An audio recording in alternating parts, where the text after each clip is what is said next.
Pangalamat ng San Telmo. Noong unang panahon, sa isang maliit na baryo na napapaligiran ng malalaking kagubatan at malalim na mga ilog, may isang batang lalaki na nagngangalang Pedro. Si Pedro ay kilala sa kanilang lugar bilang isang mabait at masipag na bata. Mahilig siyang maglaro sa kagubatan at madalas na tumutulong sa kanyang mga magulang sa pang-araw-araw na gawain. Isang araw, habang naglalaro si Pedro sa gilid ng ilog, nakita niya ang isang kakaibang bola ng apoy na lumulutang sa ibabaw ng tubig. Nabighani siya sa liwanag nito at sinundan ito ng kanyang mga mata. Hindi nagtagal, ang bola ng apoy nagsimulang lumapit kay Pedro.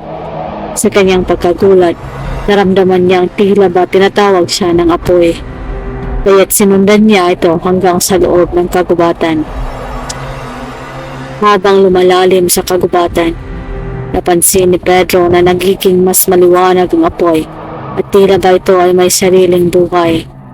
Ang bola ng apoy na ito ay kilala sa kanilang lugar bilang San Telmo o Santo Elmo's Fire.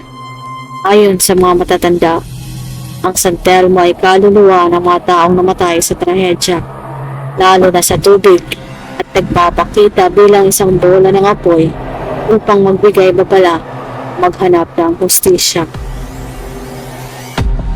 Hindi nagtagal napansin ng mga magulang ni Pedro na nawawala ang kanilang anak. Agad silang naghanap sa kanya sa buong baryo, ngunit hindi nila siya matagpuan.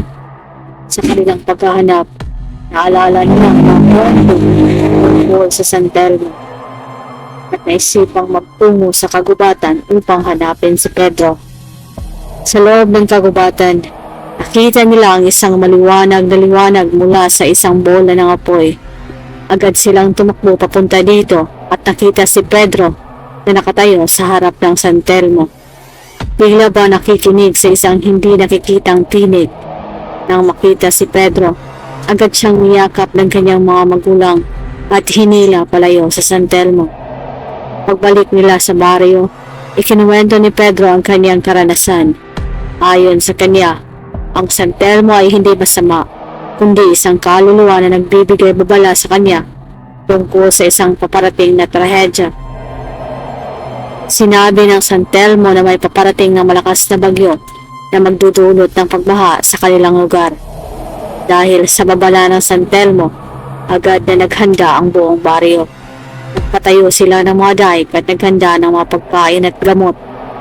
Nang dumating ang malakas na bagyo, handa ang mga tao at naligtas sila sa malaking sakuna.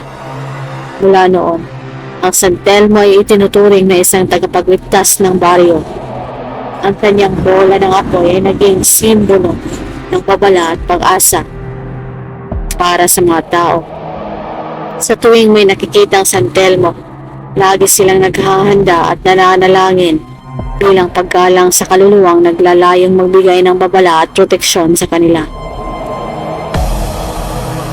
Mahalaga ang pakikinig sa mga babala, kahit pa ito ay nagmumula sa hindi pangkaraniwang mga bagay.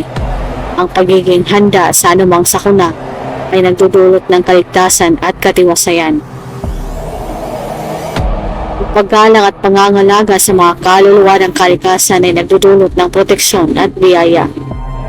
Ang alamat ng San Telmo ay isa sa mga maraming kwento sa kulturang Pilipino na nagbibigay ng aral at inspirasyon sa mga tao na nagpapakita ng kahalagahan ng pagiging handa at paggalang sa mga puwersa ng kalikasan.